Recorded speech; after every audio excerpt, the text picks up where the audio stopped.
de modo que ya puede hablar, tú me indicas. Sí, sí, sí.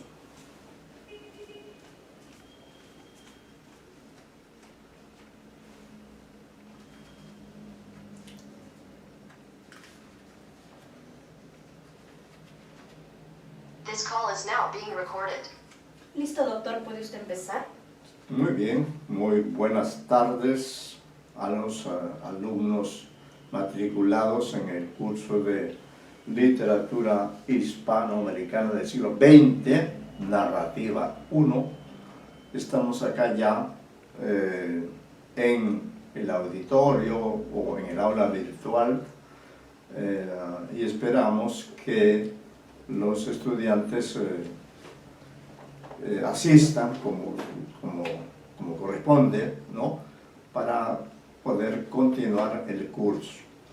Y hablo de continuación porque el autor con el cual hemos trabajado en la clase anterior es don Mario Vargas Llosa, el Premio Nobel de Literatura 2010, ¿no? Y decíamos que por esa razón y por el hecho de que él es peruano como nosotros y además en particular con ustedes y yo, Mario Vargas Llosa comparte también la condición de ser un ex sanmarquino. Así que hay muchas razones.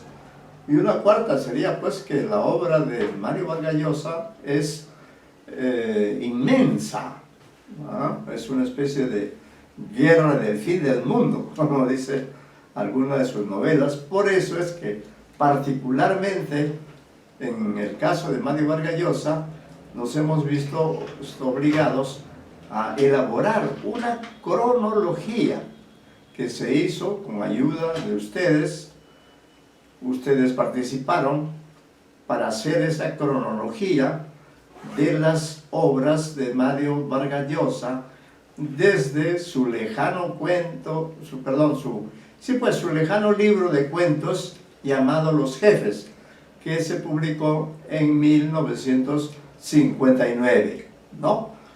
Pero esa obra, ese libro de cuentos, es una especie de introducción, una especie de apertura a lo que vendría ya en otra dimensión, en otro género, pasa del género del cuento al de la novela, y a partir de los años, de la década de los 60, así debe decirse, de los 60, porque si uno dice la década del 60 está aludiendo al año 60, no, esa es la década de los 60, que Mario Vargas Llosa, muy joven aún, ¿no? Muy joven aún, inicia su carrera de novelista, su carrera de largo aliento, porque dura hasta hoy, que no sería nada extraño que en este 2022 Mario Vargas Llosa publique una novela más. Gracias a ustedes, y creo que en particular al caso del señor Alvarado, pudimos incluir en la cronología elaborada por nosotros, pudimos incluir Tiempos Recios, que no figura. Adelante, señor Alvarado Vega, adelante. Alvarado Vega, como siempre, puntual y siempre participa muy bien. Alvarado Vega, bienvenido señor Alvarado Vega. Giuseppe Jorge, ya está usted acá en el aula, ya estamos listos. Vamos a continuar todavía con el material que corresponde a Mario Llosa, dada la importancia de la obra de este escritor.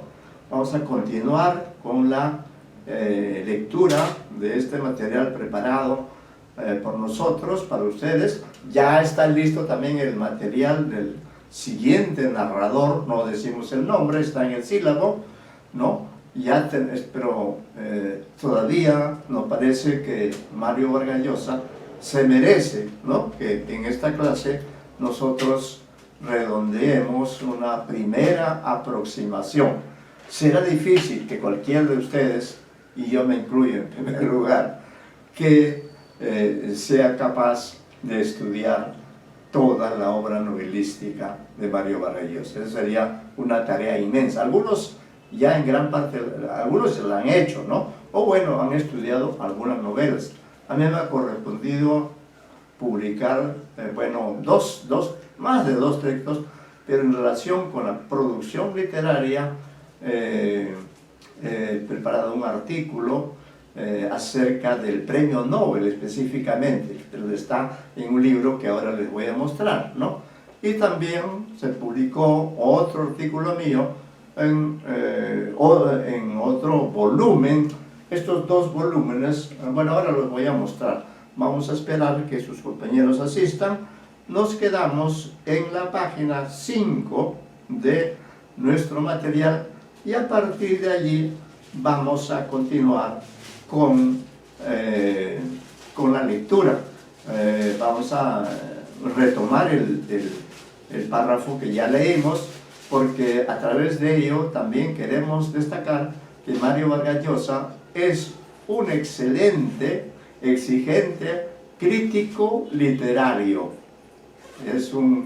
Bueno, eso fue desde joven, pero ya siendo él un novelista reconocido y premiado, porque ya había publicado las 3 novelas de la década de los 60, en ese mismo lapso, casi en ese mismo lapso, él había seguido estudios en la Universidad Complutense de Madrid y allí obtuvo su tesis, seguramente con cum laude, como se dice, con honores, y en este estudio de crítica literaria él dedicó ese esfuerzo monumental nada menos que a Gabriel García Márquez, que en esa época era amigo, colega, miembro del boom de Mario Vargas Llosa, ¿no? Como sabemos por los datos posteriores, lamentablemente Trujillo Carrasco acaba de ingresar aquí, entonces anotamos su asistencia, porque ya también, así como en el Mundial, estamos ya jugando las cuartos de final, ¿no? Trujillo Carrasco, Agui. Entonces es importante lo que compartamos gracias a la participación de ustedes, ¿no? Porque estas clases tienen sentido por la presencia de ustedes. Entonces, ya en unos minutos más vamos a continuar todavía con la separata, con el material dedicado a Mario Vargas Llosa, porque nos parece importante dedicarle unos momentos más a fin de tener una aproximación que luego se complementará. Y yo les recomiendo particularmente a ustedes dos que están presentes en este momento en la clase, yo les recomiendo que ustedes, dentro de los posibles temas de tesis, podrían incluir una tesis, podrían elegir hacer una tesis sobre algunas de las muchas obras de Mario Vargas Llosa, no solamente las novelas, sino libros de ensayos, de política, de periodismo, porque es un hombre polifacético. Su escritura se explaya por casi todos los géneros o las especies de la narrativa, pero no solo se queda allí, sino que además adelante Minaya Galarza, en tercer lugar, ¿no? Minaya Galarza, si no me equivoco, River, ¿no? Minaya Galarza River, sí. Como ustedes son alumnos que vienen regularmente, entonces ya yo me sé los nombres, el señor Alvarado, el señor Trujillo Carrasco, el señor Minaya Carrasco River, ¿no? Entonces, creo que es tiempo de comenzar, ya se irán sumando, y en esos momentos yo interrumpiré la lectura del trabajo, ¿no?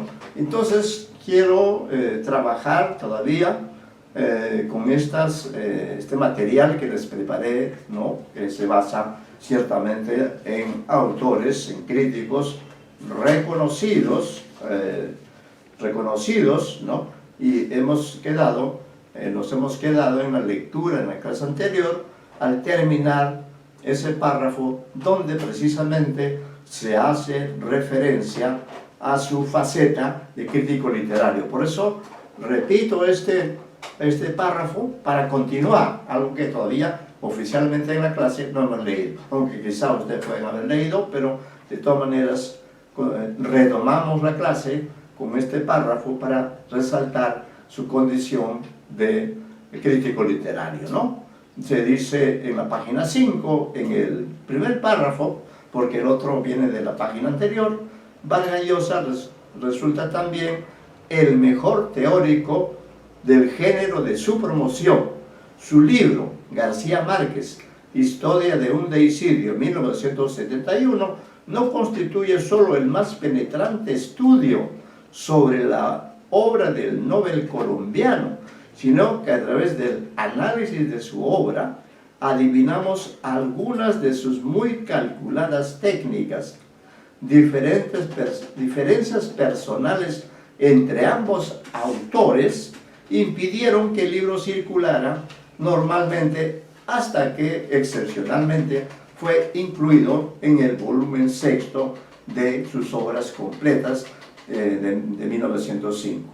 Descubre fórmulas Vargas Llosa en la obra de García Márquez que podrían también aplicarse a su propia producción, ¿no?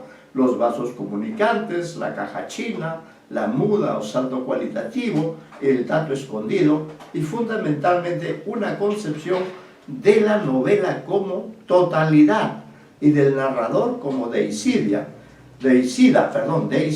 capaz de construir mundos, dirigirlos y desordenarlos. Ya en 1968, fíjense en la fecha, los dos grandes maestros de la novelística del pasado siglo en español habían dado a la imprenta la transcripción de su diálogo sobre el género La novela en América Latina, diálogo publicado en Lima.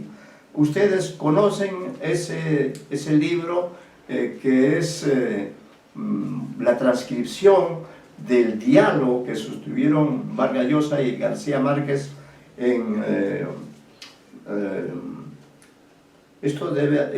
1968, es decir, hace una lejanía de tiempos. Han tenido oportunidad de leer o de conocer ese libro que se llama La novela en América Latina, diálogo publicado en Lima. Bueno, más adelante quizá podamos volver. Continuamos entonces, ¿no? Con este otro libro dedicado también a otro de sus autores favoritos, que es su libro La orgía perpetua, Flaubert y Madame Bovary, publicado en 1975, muestra su preocupación por la naturaleza del realismo, aprovechando los datos que aparecen en su correspondencia, a la vez que replica el extenso estudio inacabado sobre Flaubert de Jean-Paul Sartre. Claro, Flaubert es un autor muy estudiado, ¿no?, a través de los siglos, y entre ellos uno de sus estudiosos es Sartre, que no llegó a terminar el trabajo completo, y a ese trabajo incompleto al que refuta Mario Vargas Llosa, que tanto admira también a Jean-Paul Sartre. Dice, le seduce la ambivalencia de la protagonista, aunque advierte que la novela es una construcción verbal. Nunca hay que perder de vista, por más realista que es una novela, que finalmente es una construcción textual. A la búsqueda de, comillas, su tradición, la que habrá de permitirle sustentar una extensa obra plena de variados registros. En 1996 publicará también su estudio La utopía arcaica, José María Arguedas y las ficciones del indigenismo. Ese es otro libro importante, polémico, de Mario Vargas Llosa, donde dedica precisamente sus dotes críticas buenas. Vamos a hacer un paréntesis para dar la bienvenida a la señorita Torres Canchanya, la señorita Torres Canchanya también está presente. Gracias por venir. Ella se llama Carla, pero también está presente la señorita Juárez Antón. Juárez Antón. Jessica, si no me equivoco. Sí, ve. Ya, Juárez Antón, Jessica, ¿no? Entonces estamos completando la lectura del trabajo, del material sobre Mario Vargas Llosa, porque nos parece importante y puede dar lugar a que ustedes estudien o hagan un estudio sobre algún aspecto de la novela, de la obra, de la gran obra de Mario Vargas Llosa, ¿no? Uno puede comenzar modestamente analizando una novela que sin duda ya ha sido analizada por otros críticos, pero de todas maneras ustedes aportarán algo, ¿no? Y como decía, en este libro, La utopía arcaica, José María Arguedas y las ficciones del indigenismo, es un libro polémico porque Mario Vargas analiza críticamente la producción narrativa de Arguedas. Precisamente el novelista peruano hacia el que mostró siempre admiración y del que se ocupó ya en 1955, quebró la tradición de la narrativa indigenista reivindicativa, tratando, conocedor del quechua y escritor en español, de inventar una narrativa que le permitiera acercarse críticamente al mundo andino, al mundo indígena, ¿no? Entonces Mario Vargas Llosa está preocupado por la literatura peruana y en su condición de crítico hace pues un estudio sobre Arguedas, sobre la originalidad de Arguedas, ¿no? Al mismo tiempo, al mismo estímulo reflexivo, al mismo tipo de trabajo, obedece su ensayo El viaje a la ficción, el mundo de Juan Carlos Onetti, de 2008. Es otro trabajo de crítica literaria, ¿no? Es decir, es una lista distinta a la que hemos elaborado, que se basa solo en el conteo de las novelas que ha publicado hasta el momento. Acá decimos, o dice el autor que hemos tomado, José Miguel Oviedo, tal vez el mejor conocedor de la obra de Mario Vargas Llosa, entiende que con Pantaleón y las visitadoras, 1973, el señor Wharton Jesús, adelante, Wharton Jesús. Muy bien, todos están asistiendo, entonces estamos mencionando en la página 6 de nuestro material de enseñanza, estamos haciendo referencia a algo que es importante, que hay que tomar nota de ello. Dice, José Miguel Oviedo, es un crítico, ¿no? Tal vez el mejor conocedor de la obra de Mario Vargas Llosa, entiende que con Pantaleón y las visitadoras, 1973, se inicia la segunda etapa creativa de Vargas Llosa. En ella, así como en La tía Julia y el escribidor, 1977, introduce un cierto sentido del humor, como Cervantes, que no habrá de restarle trascendencia. La primera, es decir, Pantaleón y las visitadoras, ha de servirle para poner en cuestión la eficacia llevada al absurdo de un militar y tratar en paralelo el tema de la prostitución en los destacamentos de la selva. La segunda, es decir, La tía Julia y el escribidor, más sutil, entreverada de elementos autobiográficos, le permitirá adentrarse en el complejo mundo de los escritores de la literatura popular, escritores frente a escribidores separados por una sutil frontera que tratará de quebrar. No en vano, años más tarde emprenderá una cruzada reivindicativa en favor de la novelista rosa Corín Tellar, ¿no? Esto quiere decir entonces que, aunque Mario Vargas Llosa, diríamos, sigue las indicaciones del canon, aunque es un escritor extraordinario, experimentalista, conocedor del género, ¿no? Sin embargo, precisamente por ello, es que en la década de los 70, aparecen estas dos obras literarias, Pantalón y las visitadoras del 73 y La tía Julia y el escribidor 1977, que de nuevo tienen estas dos obras en relación con las 3 o 4 de la década anterior. Lo de nuevo que tienen es que en estas novelas, en estas dos novelas, hay humor, ¿no? Por primera vez Mario Vargas asume el humor, porque Pantaleón es un personaje que produce gracia, produce risa, ¿no? Y de la manera, bueno, la tía Julia es parte del elemento autobiográfico en esta obra, pero ahí está el escribidor. ¿Quién es el escribidor? Pedro Camacho, ¿no? Entonces quiere decir que Mario Vargas Llosa es consciente de que existe una literatura de alta categoría, ¿no? Una literatura culta, ilustrada, pero al lado de ella también existe una literatura popular, una literatura de consumo masivo, ¿no? Y a ese personaje llamado Pedro Camacho en la ficción, a él le rinde homenaje, y se dice también que le ha rendido homenaje nada menos que a Corín Tellado, que es una auténtica escritora de nivel popular, ¿no? Por sus novelas que son leídas por miles de lectores. Luego entramos a la década de los 80. Dice, habrá que esperar hasta 1981 y la publicación de La Guerra del Fin del Mundo para encontrarnos ante otra de las grandes novelas del autor. Sin duda, esta novela es más importante que las dos anteriores.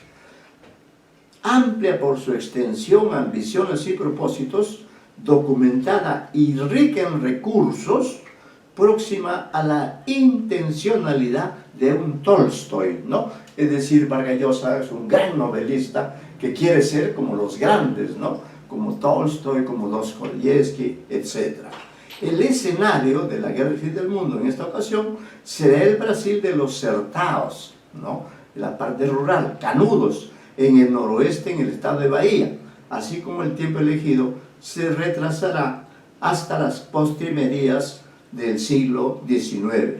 No sin motivo el libro está dedicado a Euclides da Cunha, quien había tratado ya el tema en una famosa novela, Os Sertões, 1902, y a la escritora brasileña alejada de la épica histórica, Nélida Piñón, aunque compañera de promoción y no menos preocupada por la renovación técnica, ¿no? Entonces estamos hablando del caso de un escritor, Mario Vargas Llosa, que toma en cuenta, que toma como una especie de modelo, entonces es una metanovela, toma como modelo la obra Os Sertones, o Los Sertones en español, que se había publicado en 1902, ¿no? Y Vargas Llosa conoció toda esa historia y él aprovechó todo lo que había investigado para escribir esta nueva versión de ese conflicto que se produjo efectivamente en el Brasil del siglo XIX. Dice aquí, la aparición en Canudos de Antonio Vicente Méndez Maciel o Consejero, el consejero, supondrá el nacimiento de un movimiento popular entre reivindicativo y anarquizante que desatará el miedo en los círculos de la joven república. La diferencia de Brasil es que no tuvo que luchar como los demás países por alcanzar su independencia, sino que se independizó de manera, diríamos, pacífica de Portugal, ¿no? La narración enlaza con la historia y se convierte en un amplio friso donde se desarrolla la marcada psicología de los personajes al tiempo que se forja una conciencia colectiva y la descripción de las batallas que conforman el paisaje literario. El novelista omnisciente ofrece el espectáculo de la miseria, de las supersticiones, la ambición y la humillación. Mero testigo, el cuadro no deja de resultar impresionante, pero sigue siendo una experiencia verbal y moralmente equívoca. Pero como Mario Vargas siempre está abriendo trochas, abriendo nuevas vías, básicas también para comprender el complejo mundo novelístico del autor son la ya mencionada y excelente El Hablador. Estamos en la década del 80. El Hablador, 1987, Historia de Maita, 1984, La erótica elogio de la madrastra, 1988, el frustrado intento de analizar el fenómeno del senderismo en Lituma en los Andes, 1993, con la que obtuvo el premio Planeta, Los cuadernos de Don Rigoberto y las más ambiciosas entre sus últimas producciones, ¿Quién mató a Palomino Molero?, 1986, de perfecta construcción, solo comparable a Crónica de una muerte anunciada de García Márquez, ¿no? Y La fiesta del chivo, que se publicó en el año 2000, donde describe la caída del dictador Leónidas Trujillo y el nacimiento del conspirador y futuro presidente Joaquín Balaguer. Entonces este libro, La fiesta del chivo, forma parte de lo que se llama la dictadura, la novela de la dictadura, ¿no?, que es muy propia de nuestras literaturas hispanoamericanas, lo que no ocurre, por ejemplo, en Europa, ¿no? En cambio, nuestro continente se ha caracterizado por la presencia en diferentes momentos de dictadores. Bien, entonces, constituye esta obra, La fiesta del chivo, una de las obras maestras de su última etapa, inspirada como el resto de su producción más reciente en historias reales ficcionalizadas. Así ocurre en El paraíso en la otra esquina, del 2003, donde traza en paralelo la vida de Flora Tristán, abuela materna de Paul Gauguin, y la de su nieto, el pintor, y Travesuras de la niña mala, 2006, narración de dos pasiones por una mujer y por la ciudad de París. Una de sus últimas novelas publicadas, El sueño del Celta, 2010, se inspira a sí mismo en elementos biográficos. Su protagonista es David Kaiseman, 1864-1916, destinado al Congo por el rey Leopoldo, es un rey belga, aunque actúe como espía inglés. Sus informes, que serán aprovechados por el novelista, describen la crueldad y la explotación a la que son sometidos los nativos.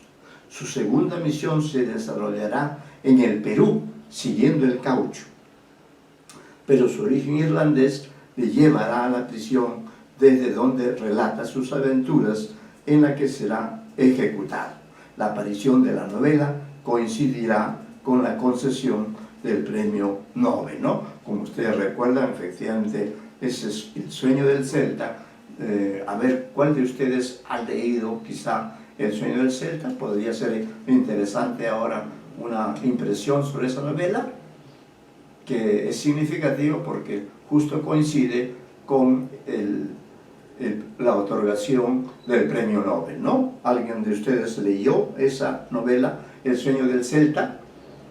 Compleja, ¿no? Pero esto demuestra que Mario Vargas Llosa en ese sentido es cosmopolita, es un novelista internacional que recrea mediante la novela historias ocurridas, ¿no?, en diferentes países del mundo.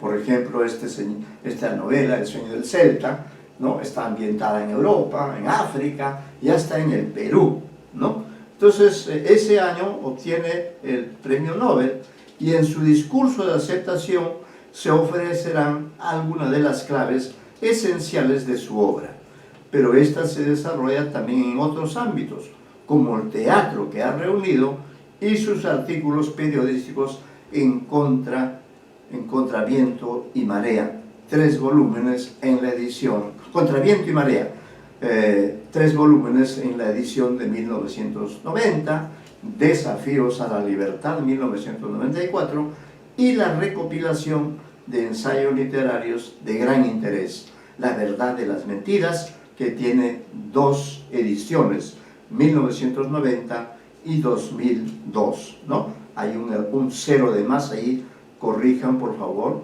corrijan, hay un cero de más. Entonces me gustaría también ahora preguntar si alguno de ustedes ha leído o puede darnos una idea de qué tipo de libro es La verdad de las mentiras, que es un libro que se ha editado varias veces. ¿Alguno de ustedes ha tenido oportunidad de leer alguna de las partes de este título llamado La verdad de las mentiras? ¿Alguien ha leído?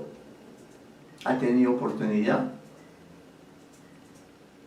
Es un libro que debe leerse porque en él Mario Vargas Llosa escribe acerca de las obras que a él le han gustado, ¿no? Entonces ahí diríamos es un escritor lector, porque como ha leído a Hemingway, ha leído a Solá, ha leído a Flaubert, ha leído en fin, a todos los novelistas, nos regala en este libro, La verdad de las mentiras, una serie de ensayos, ¿no?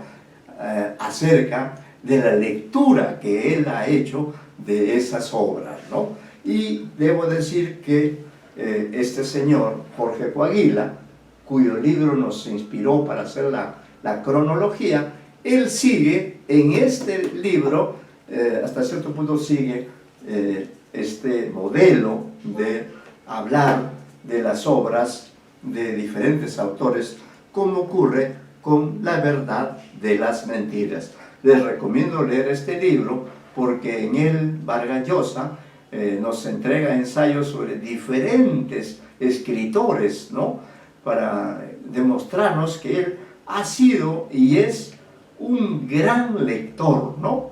Un gran lector. No ha sido como Borges, que llega a decir que él está más orgulloso de las obras que ha leído que de las obras que ha escrito. No llega a eso a decir Mario Vargas Llosa, pero sin duda es un gran lector. Así que yo les recomiendo, para incrementar su cultura literaria, leer los ensayos, ¿no? Leer un ensayo, luego para otra oportunidad otro ensayo, así, porque Vargas Llosa... Sí, señor Barton. Sí, yo recuerdo que también Borges tiene un libro, Otras Inquisiciones, se llama así, en la que habla también de los libros, autores, filosofía también, ¿no? Obras, claro. Autores que ha leído, ¿no? Justamente también. Muy bien, se llama, me dijo... Otras Inquisiciones. Otras Inquisiciones, correcto. Yo creo que, de todas maneras, Borges, sí, recuerdo, tiene Inquisiciones y Otras Inquisiciones. Entonces, es un modelo de libro que ustedes pueden ejecutar. Un modelo que consiste en reunir en un libro ensayos, ¿no? O artículos de crítica literaria solo sobre un autor, como es el caso de Jorge Coaguila, que habla de la mayoría de las obras de Vargas Llosa, o puede ser también una antología de diversos autores, ¿no? Pero es una posibilidad para que ustedes entren en que no sean solo ustedes excelentes lectores, sino que también comiencen ya ustedes a escribir y publicar. A eso nos induce sobre todo el ejemplo de Mario Vargas Llosa, que a sus 86 años no ha parado de escribir. Y como les dije en una oportunidad anterior, el próximo año ustedes van a ver que él va a estar en Arequipa y ahí va a celebrar en su ciudad natal, va a celebrar sus 87 años, porque goza de magnífica salud. Yo he tenido oportunidad de tratarlo en Madrid, así personalmente, no diré que soy su amigo, pero como soy miembro de la Academia Peruana de la Lengua y asistí a Madrid representando al Perú, allí Mario Vargas asiste también a las reuniones de la RAE, ¿no? De la Real Academia. Bueno, él siempre nos induce a leer y a escribir. Eso es lo bueno de Mario Vargas Llosa, ¿no? Cuyo título procede, esto de La verdad de mentiras, del discurso de ingreso en la Real Academia Española de la Lengua, la reivindicación de la novela moderna. En 2004 publicó La tentación de lo imposible, Víctor Hugo y los Miserables, un estudio que conecta con su atracción por la novela total y popular. En 1994 se le había concedido el Premio Cervantes. El Premio Cervantes, que es el más importante en la lengua española. Es una especie de Nobel o Nobel hispanoamericano. Entonces, luego en esta página 8 hemos tomado de un libro que les muestro a ustedes, que ustedes pueden conseguirlo en algún momento, consultarlo en la biblioteca, este libro que se llama Mario Vargas Llosa y la crítica peruana.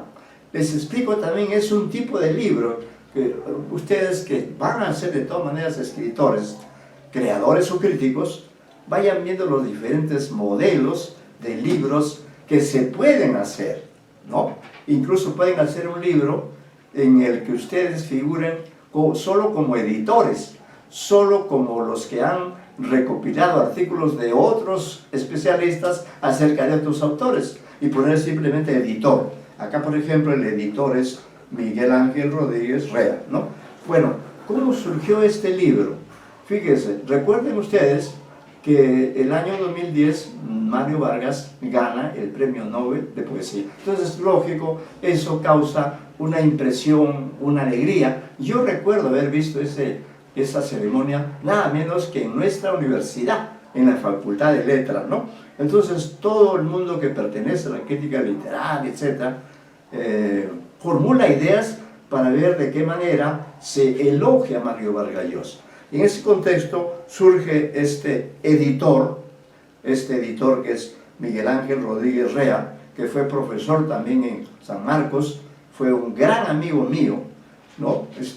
Falleció en 2017, lamentablemente, dirigió el fondo editorial de la Universidad Ricardo Palma, y en esa editorial publicó este libro que se llama Mario Vargas Llosa y la crítica peruana, ¿no? Donde él reúne en calidad de editor, no estoy seguro si él publica algo, ¿no? En todo caso, tiene una introducción, pero luego este voluminoso libro de más de 500 páginas, casi 600, ¿no? Con toda la bibliografía, este libro tiene como propósito mostrar los trabajos críticos de especialistas peruanos acerca de Mario Vargas Llosa, ¿no?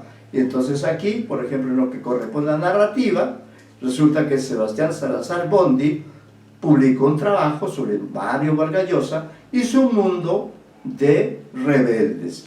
Este comentario crítico se refiere al primer libro que publicó Mario Vargas Llosa en España, que se llama Los Jefes, ¿no? Y luego, por ejemplo, ya siguiendo la cronología, aquí, por ejemplo, La ciudad de los perros es estudiada por Alberto Escobar, un gran crítico que ustedes deben leer, se llama Impostores de sí mismos. Luego viene La Casa Verde, y así sucesivamente, Luis Loaiza, Raúl Bueno Chávez, todas las obras estudiadas exclusivamente por escritores peruanos. Aquí me llama la atención, por ejemplo, el que la tía Julia, el escribidor, este libro se hace merecedor nada menos que de un artículo de Luis Alberto Sánchez que se llama precisamente La tía Julia y el escribidor, ¿no?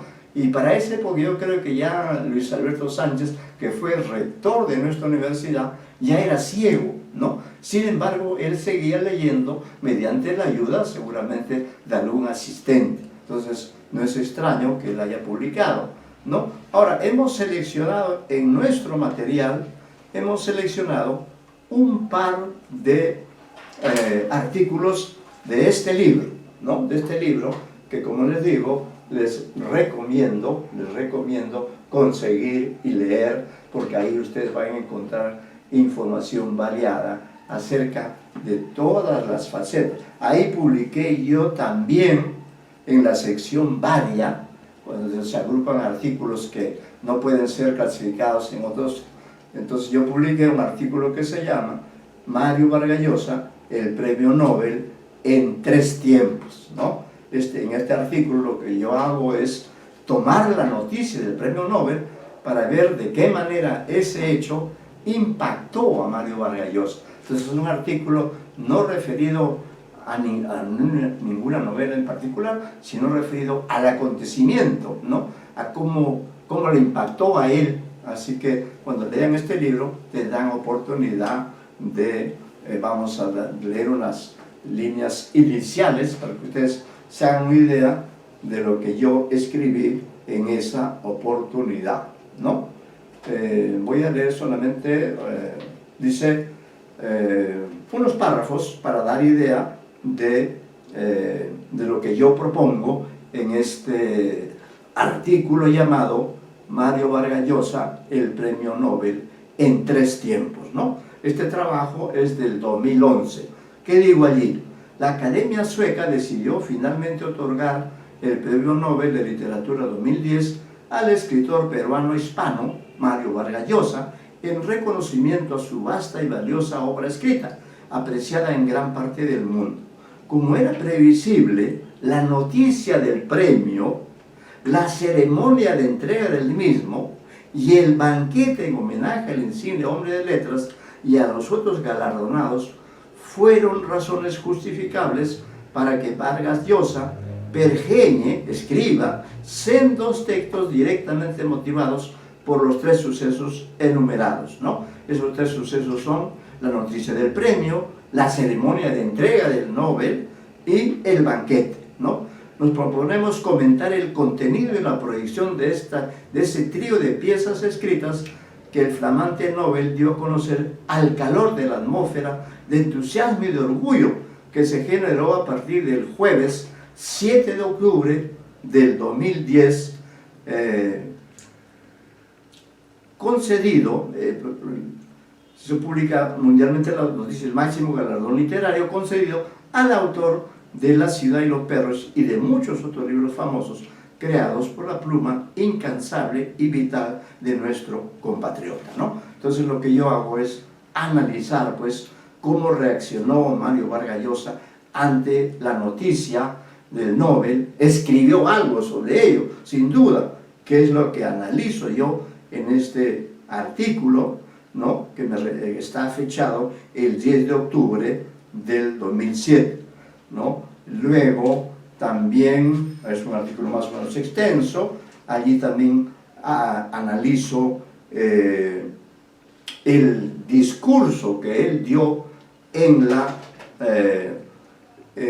ceremonia del Nobel, ¿no? El discurso central, digo, que Mario Vargas Llosa pronunció el día que recibió el premio Nobel de Literatura de manos del rey de Suecia. Se denomina, ese discurso ustedes deben haberlo leído, Elogio de la lectura y la ficción, y es un extenso y magistral ensayo literario, género que el flamante premiado ha cultivado a la par que la novela, el periodismo, el teatro y muchas otras clases de textos.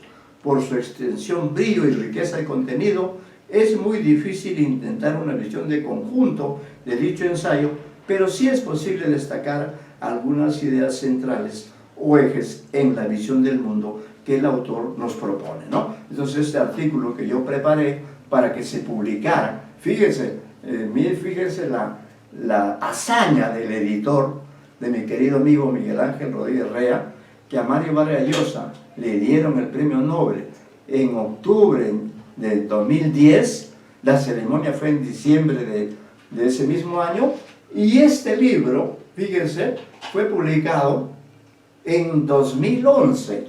Esa es una hazaña. Fíjense entonces el volumen del libro, la cantidad de ensayos que hay aquí, que me provocaría leer, ¿no? Pero fíjense cómo el editor es el que reunió a todos estos artículos. Muchos de ellos estaban ya publicados, ¿no? Otros eran publicados con ocasión del libro, pero esa es otra forma de hacer un libro. Ustedes pueden, por ejemplo, ser muy admiradores de la obra de un autor. Vamos a poner un caso, ¿no? Y entonces ustedes admira mucho a ese escritor y han leído las críticas que ha recibido este escritor o escritora de parte de los críticos literarios, ¿no? Entonces ustedes podrían hacer, por ejemplo, sí participar ustedes, sino como editoras o editores, podrían participar creando un libro, porque un libro se crea, ¿no? Se crea, se produce, donde ustedes reúnan los 10 ensayos críticos más interesantes sobre el autor a quien ustedes admiran.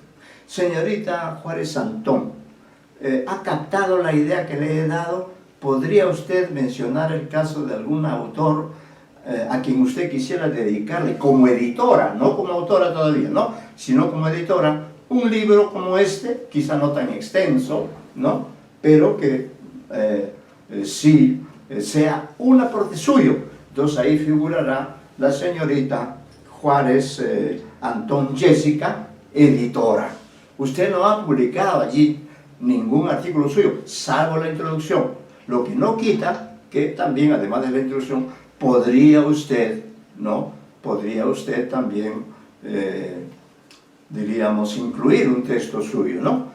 Señorita Juárez Antón, ¿me captó la idea de qué escritor o escritora a usted le gustaría hacer, por ejemplo, un libro de esta naturaleza, ¿no? Este es un libro antológico, porque reúne críticas literarias sobre Mario Vargas Llosa en orden cronológico, ¿no? Tomando como punto de partida la narrativa, pero también luego abarcando el periodismo, el teatro, el ensayo, etc. Escuchamos. ¿Qué autor o autora a usted le gustaría debutar en el campo de las publicaciones? ¿A usted le gustaría hacer así un libro antológico, como también hizo Jorge Coahuila, ¿no? ¿Qué autor o autora le interesaría trabajar usted para hacer un libro que tenga este carácter antológico, ¿no? Y que permita que los lectores lean los artículos críticos, los ensayos, no solo de Perú, sino de otras partes? ¿Algún autor o autora peruana o extranjera? ¿Qué dice usted, señorita Juárez Antón? Ese también es el modelo del libro La verdad de las mentiras, ¿no? Muy bien, escuchamos lo que usted quiera afirmar. Bueno, yo sé que ya se ha dicho mucho de él, pero yo creo que aún hay mucho que decir de él. ¿Seguro? Gabriel García Márquez, que es mi escritor favorito, ¿no? De él me gustaría, incluso en algún momento consideré hacer mi tesis de él, ahorita ya no tanto, pero sí quisiera hacer un libro acerca de, ¿no? Como usted dice, ¿no? Reuniendo su antología, sobre todo todo lo que tenga que ver con su cuentística. Ajá. ¿No? Eso fue lo que a mí siempre me interesaba estudiar sobre Gabriel García Márquez, ¿no? Entonces creo que eso haría, ¿no? Claro. Artículos sobre el cuento en general, ¿no? Sobre otros hablando acerca de los cuentos de Gabriel García Márquez, por supuesto los mismos cuentos de él, ¿no? Claro. Que son bastantes y que están distribuidos en varios libros, Sí. ¿no? Eso me gustaría hacer. Claro, sí, ¿no? También es decir, de Ribeiro, pero pero sobre todo de Gabriel García Márquez. de García Márquez o de Ribeiro, ¿no? Podría hacer usted un libro antológico o un libro como este, que ya les he mostrado, y que es interesante, porque ¿qué es lo que ha hecho Jorge Coahuila? Lo que ha hecho es leerse todas las obras de Mario Vargas Llosa y luego hacer un comentario sobre cada una de ellas, ¿no? Y incluso poner fotografías, ¿no? Poner fotografías, como esta fotografía, donde está muy jovencito Mario Vargas, y dice Miraflores, 1952, en una fiesta con Maritza Angulo. La música que se bailaba entonces eran guarachas, mambos, boleros y valses, ¿no? Entonces, eso es lo que estoy haciendo con ustedes, incentivarlos a la lectura, y a través de la lectura también incentivarlos a la escritura, a la publicación. Vean ustedes, como estudiantes de literatura, pueden ser ustedes autores de libros, o editores, o antólogos, es decir, hay muchas opciones a través de las cuales ustedes pueden hacer sus armas, ¿no? Pueden ejercitar su su capacidad crítica o creativa. Pues yo no sé si en el grupo que sigue este curso hay algún alumno o alumna que también quiere ser creador en poesía o en novela. ¿Qué dicen ustedes? ¿Alguno de ustedes se inclina también a la creación en algún género, la poesía, el cuento, la novela, el ensayo? ¿O ya han publicado algo? Señor Trujillo Carrasco, al respecto, ¿qué podría usted agregar?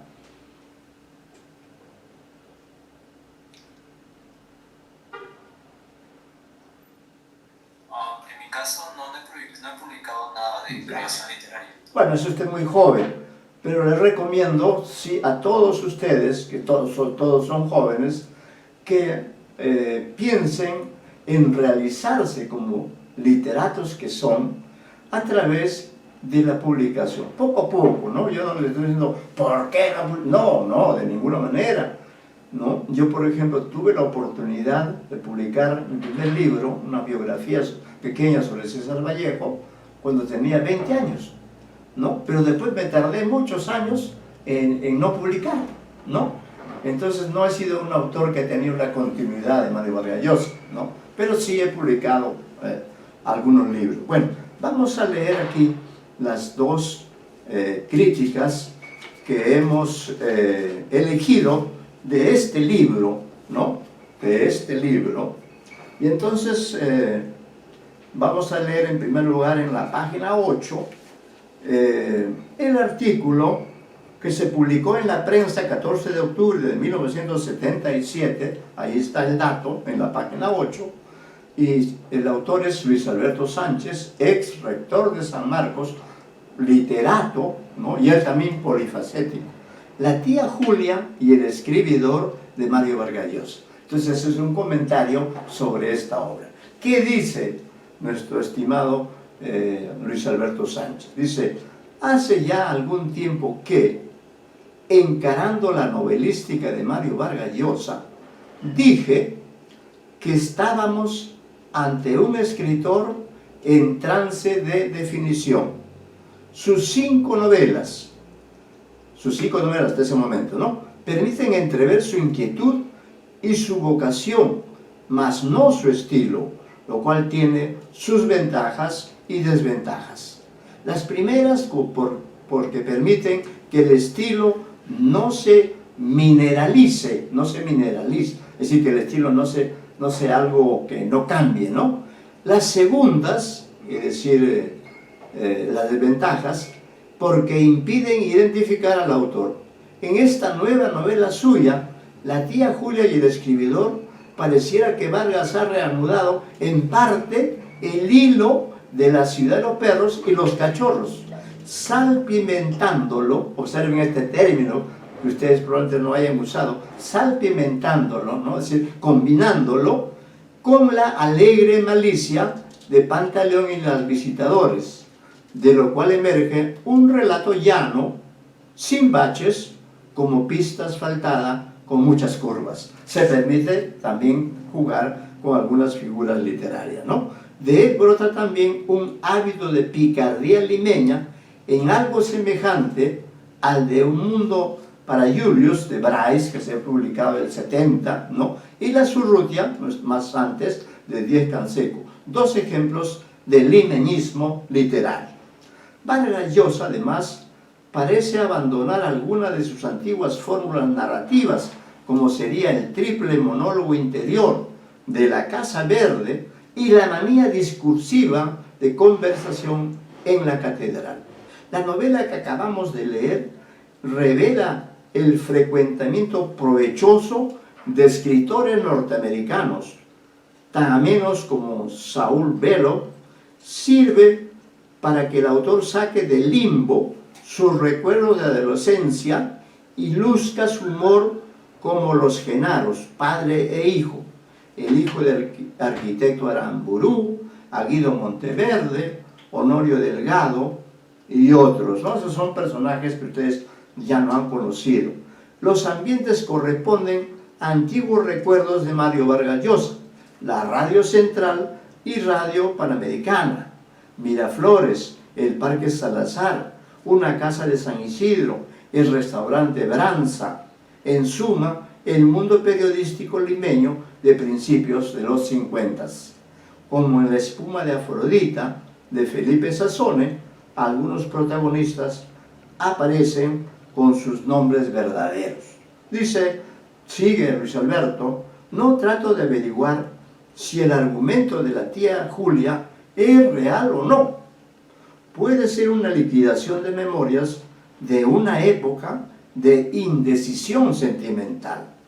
Importa poco. La verdad literaria, aunque se coordine con la vivencial, tiene de hecho sus propios meandros, su propia e intransferible ubicación en el mundo de los valores. Si efectivamente la tía Julia y la prima Patricia y el tío Lucho y la tía Olga corresponden a seres vivientes como el Varguitas, el mismo Mario Vargas, eso añade pimienta al condimento, pero no constituye lo esencial. Si se refieren verdaderamente a acontecimientos efectivos, felicitémonos de ello, porque de tal manera Mario Vargas se estaría liberando de fantasmas. El más interesante, el de Pedro Camacho, especie de brujo, artista, charlatán, exorcista y galeote del trabajo radial. A él se deben pequeñas novelas intercaladas en el texto, ¿no? Efectivamente, en la tía Julia se intercalan ciertas historias que supuestamente ha escrito Pedro Camacho, que es un personaje que Mario Vargas conoció y al cual llama escribidor, para diferenciar. Y bueno, y en esa época Mario Vargas también era, bueno, ya él era un escritor, pero el diferencia entre escritor y escribidor, ¿no? Es decir, el más completo es el escritor, mientras que el escribidor es aquel que escribe no con tanta calidad, ¿no? Pero vende bastante. ¿Por qué? Porque trata de temas que son de interés de los lectores o de los radioescuchas. No olvidemos que Mario Vargas, en esa época de su juventud, también trabajó en la radio, ¿no?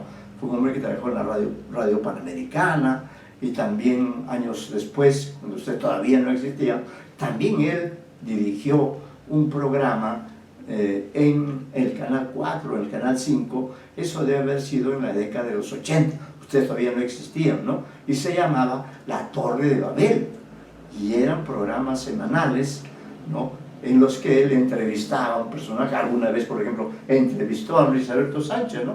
Pero también podía entrevistar a futbolistas o a reinas de belleza, etc. Es decir, en Vargas Llosa cabe todo, ¿no? Es un autor polifacético, incansable. Bueno, dice Pantaleón, y ahora hace una referencia a Pantaleón y las visitadoras, ha sido la señal de ruptura con un estilo que empezaba a encresparse sin ser barroco, de una temática que al fin admite la sonrisa y la práctica del esperpento. La tía Julia y el escribidor limita su alarde técnico al paralelismo de dos mundos y dos directores de escena. Eso es lo que Vargas Llosa usa siempre, el paralelismo, ¿no? Como El paraíso en la otra esquina, escribe sobre Flora Tristán, escribe sobre el polvo. Acá también, ¿no? Dice su alarde técnico, limita su alarde técnico al paralelismo de dos mundos y dos directores de escena, la tía Julia y Pedro Camacho.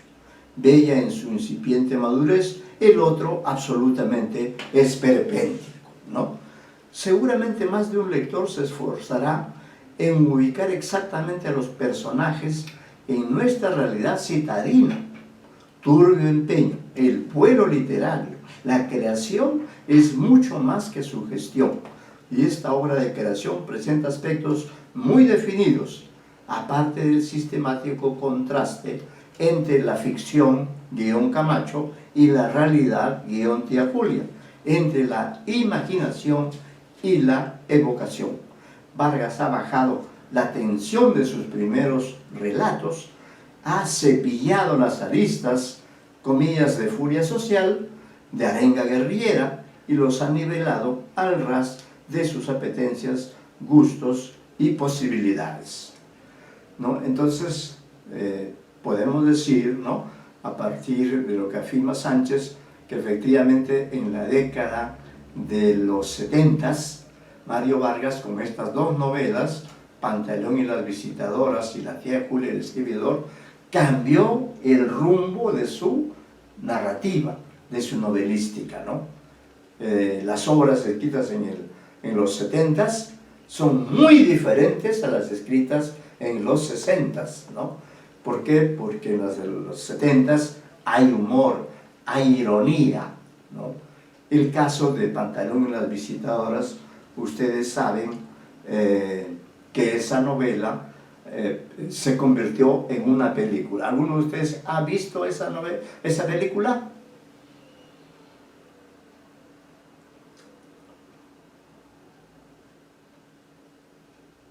Parece que no, ¿no?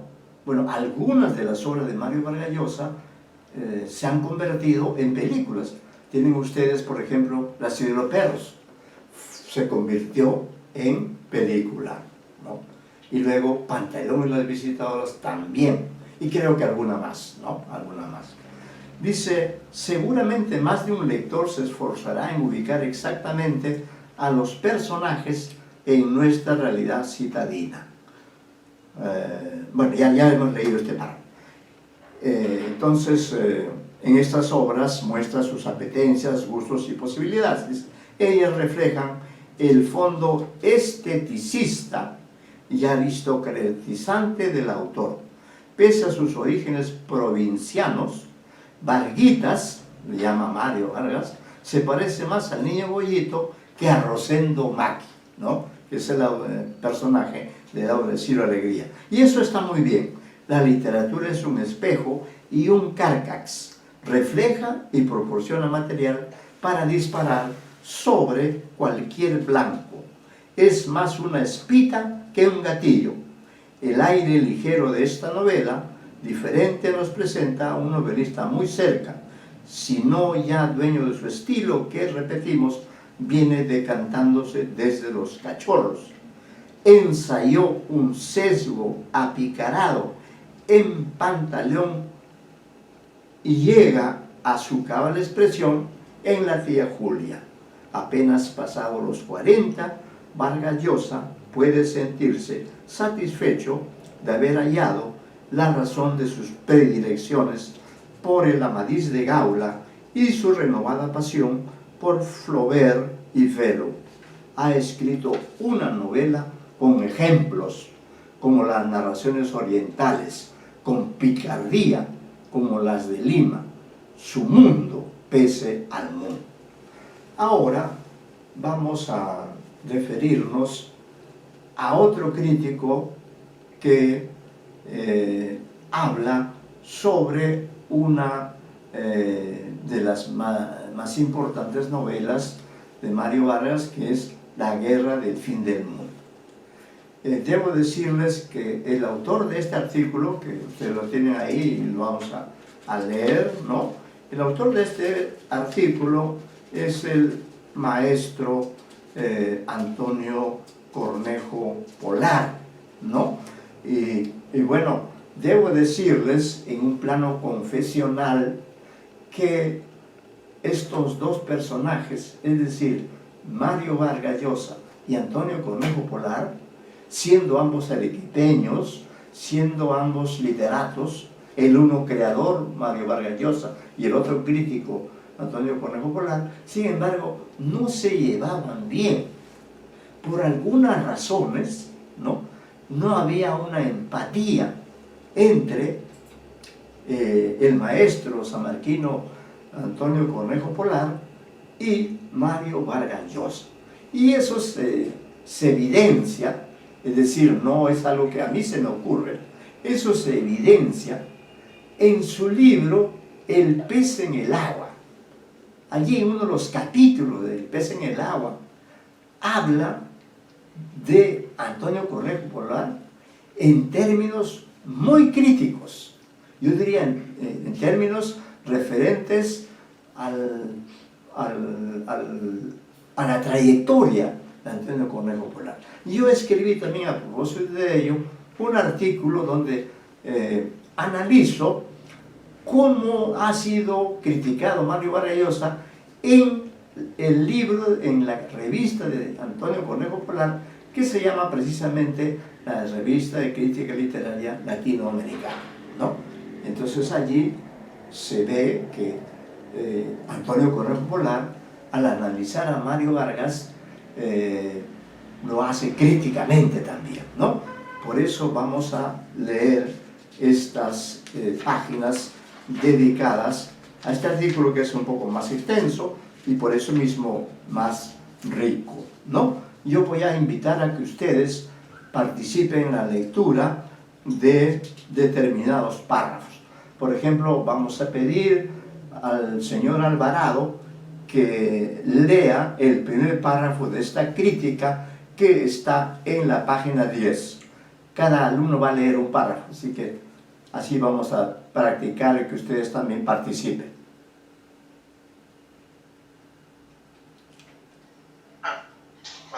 Usted lee el primer párrafo de ese artículo de Antonio Cornejo Polar dedicado a la guerra del fin del mundo.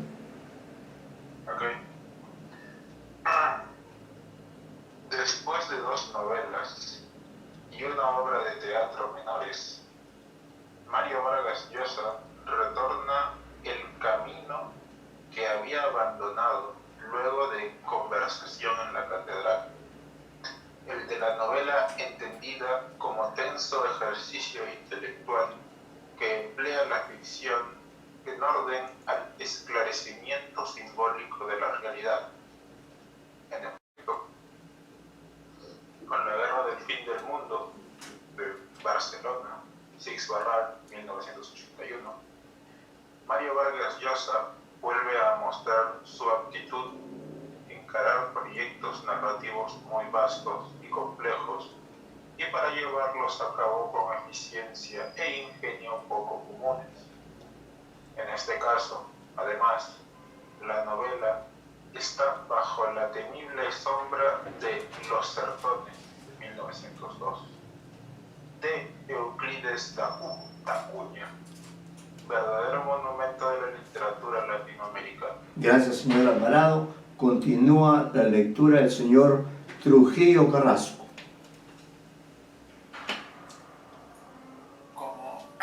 Como en Los Sertones, la primera impresión que suscita la guerra del fin del mundo es la de su densa amplitud. Centenares de personajes y situaciones de diversa índole entretejen el relato y se estructuran en torno al eje histórico de la novela, la fundación de Canudos de una ciudad santa presidida por un predicador que mezcla diversos componentes mítico-religiosos, su rebelión frente a las medidas laicistas, modernizantes y de opresión de las clases populares, matrimonio civil, separación de iglesia y Estado, sistema decimal, impuestos, etc., adoptadas por la naciente República del Brasil, considerada por los canudos como encarnación del anticristo, la represión militar en nombre del liberalismo y del progreso, el desastre de las dos primeras expediciones punitivas, sorprendentemente derrotadas por un pueblo hambriento y desarmado, y por último, el exterminio de los casi 30.000 yaguzos rebeldes y la destrucción piedra por piedra de su ciudad por una enorme fuerza militar. Hasta su destrucción en 1897, en Canudos se estableció sobre bases religiosas una sociedad extraordinariamente parecida, propiedad colectiva, ausencia de dinero, etc., a la que diseñaban los utopistas libertarios del siglo XIX. Correcto, sigue la lectura del señor Minaya Galarza.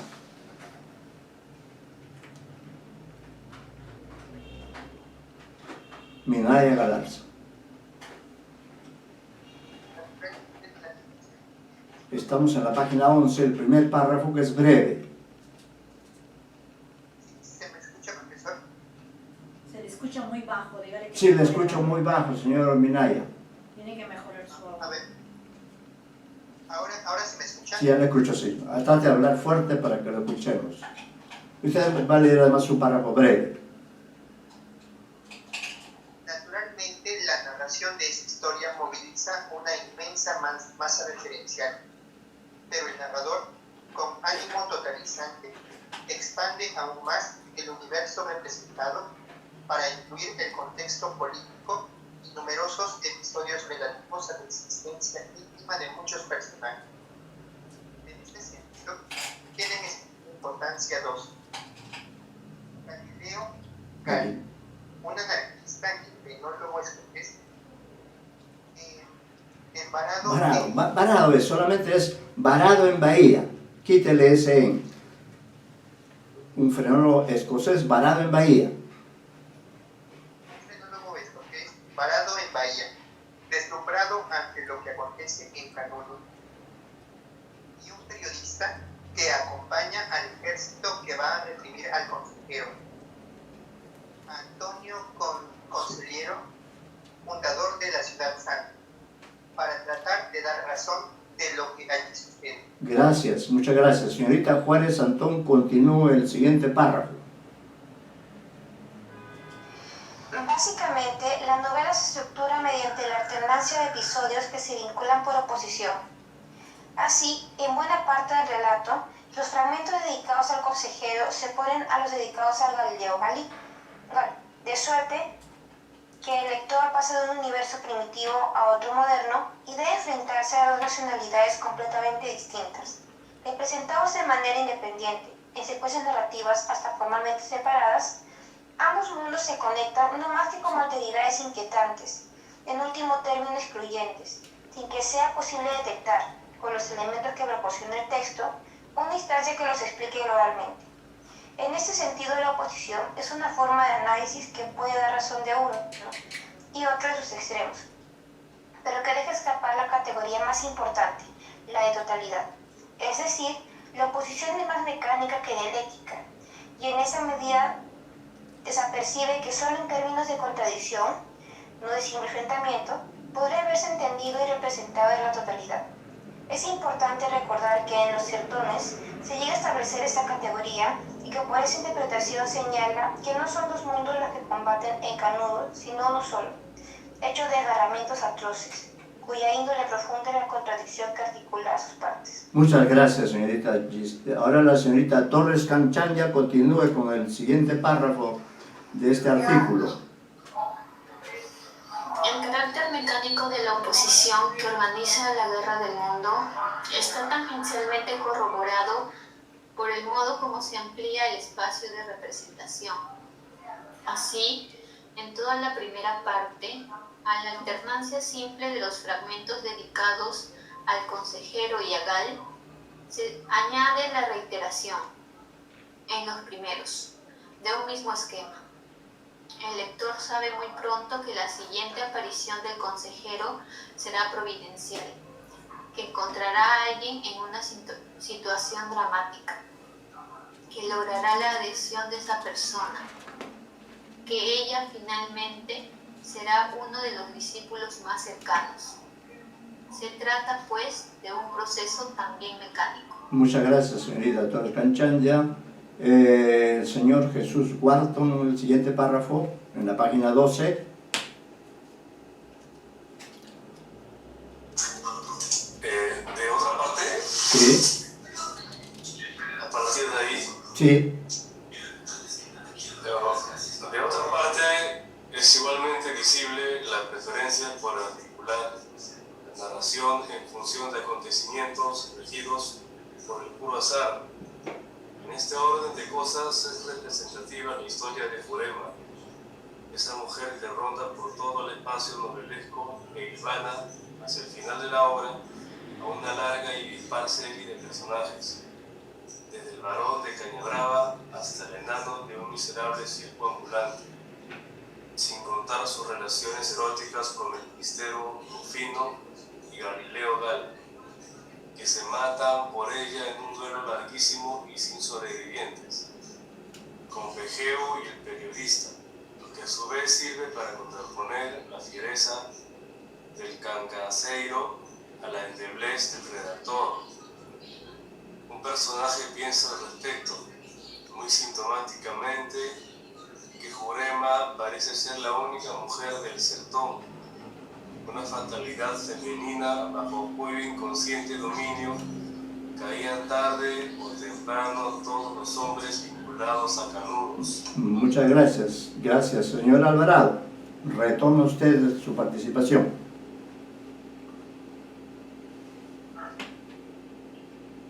Evidentemente, la incorporación privilegiada del azar, que pone en riesgo la verosimilitud del relato, no puede entenderse en términos de error en la construcción de la novela. Tiene que relacionarse más bien en razón de la sabiduría técnica de Vargas Llosa, como expresión o signo de una determinada visión del mundo. En este orden de cosas, es notable la insistencia y el énfasis con que se destacan a lo largo de toda la novela los significados que tienen que ver con la absurdidad, el caos, la insensatez que caracterizaría todo lo relativo a la rebelión de Canudos y a su represión. El sentimiento impregna toda esta historia, que es el tema central de la novela. Muchas gracias, señor Trujillo Carrasco. En el nivel más obvio se trata de una desinteligencia absoluta, grotesca si no fuera sangrienta, entre el Brasil moderno y el mundo dominado por el consejero. Para aquel, Canudos es un espacio de esencia y por principio ininteligible, un remanente monstruoso del primitivismo más irracional, casi zoológico, mientras que para los yagunzos, la república en general, la modernidad, es la incomprensible plasmación del irracionalismo del mal y del demonio. En cierto sentido, cada uno de los polos sitúa al otro en el ámbito maldito de lo que deshumaniza al hombre, la animalidad para quienes creen en la razón, la ciencia y el progreso, y el pecado para quienes entienden la existencia alrededor de Dios y la virtud. Muy bien. Señor Minaya Galarza.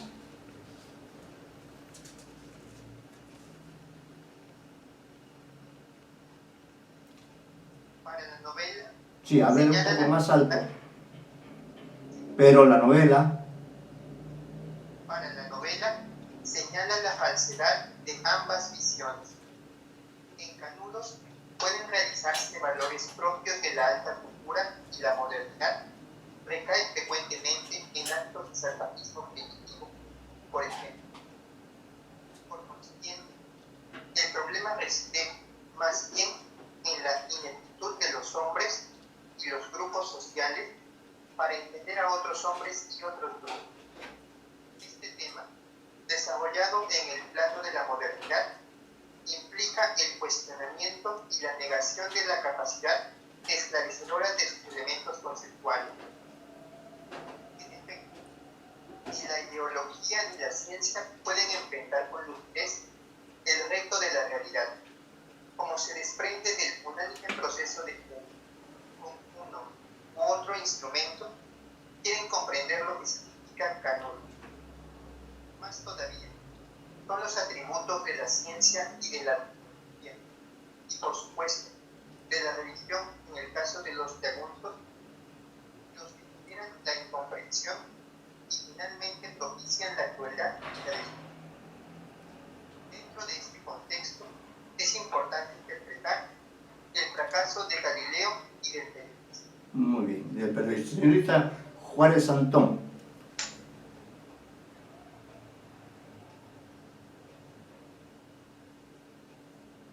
Disculpe, profesor, me perdí en la lectura. ¿Estamos en un plano? Estamos en la página 13, ¿o qué me está preguntando? Sí, ¿pero la novela? Sí, por eso el título de la novela. Ya. Por eso el título de la novela solo secundaria y superficialmente alude a la lejanía de Canudos. Tiene, más bien, un doble sentido apocalíptico. Es el fin del mundo para los yasungus, que son Yagunzos. exterminados por una represión que ellos mismos interpretan bajo el modelo de la escatología bíblica, pero también es el fin del mundo para los otros, para los que representan la razón y el progreso, porque también para ellos Camp Nou significa el hundimiento de los principios esenciales de su cosmovisión. Después de todo, vale muy poco una razón que no puede dar cuenta de la realidad, y aún menos el progreso que tiene que recurrir para realizarse, a la destrucción y la muerte. Es significativo que el varón de Cañabrava termine por encontrar sentido solo en el camaleón que se desplaza por su jardín.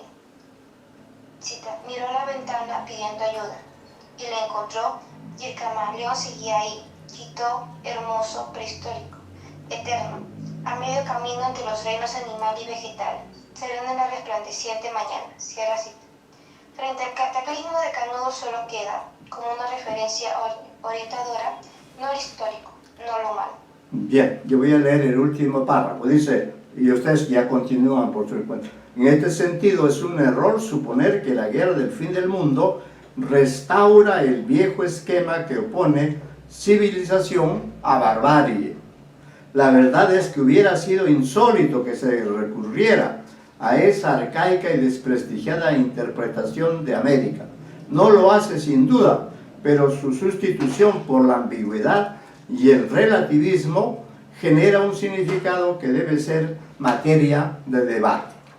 A trazos gruesos, según lo he dicho antes, ese significado puede resumirse así: puesto que la razón o la fe, la ciencia, la ideología y la religión no garantizan la corrección de la interpretación del mundo ni del comportamiento individual o colectivo, y puesto que más bien propicia el error y el enfrentamiento entre los hombres, entonces se trata de categorías intercambiables que a la postre se confunden en una equivocación sangrienta. Ahí nos vamos a quedar, ustedes ya siguen leyendo el artículo, pero por lo que hemos visto hasta este momento nos damos cuenta que el análisis que hace Cornejo Polar es un análisis que pone en cuestión ciertos mecanismos narrativos que usa Mario Vargas Llosa, ¿no? Entonces es un ejemplo de un artículo que asume una posición de crítica frente a una novela tan importante como es La Guerra del Fin del Mundo. Entonces terminan ustedes de leer el artículo y ya está en el aula virtual el material para la siguiente clase, que es acerca de don Alfredo Bryce Echenique, ¿ya? Muy bien, ahí nos quedamos porque enseguida yo continúo con otro curso, pero creo que ha sido interesante conocer sobre todo el punto de vista de Luis Alberto Sánchez y de Antonio Cornejo Polar. Dos tipos de críticas diferentes, y eso también les sirve a ustedes para ir perfilando cómo debe escribirse, cómo debe plantearse la crítica de una novela tan importante. Allí nos quedamos, ¿ya? Muy buenas tardes y nos vemos en la siguiente sesión. Hasta luego, profesor. Hasta luego, muchas gracias por su participación. Muchas gracias.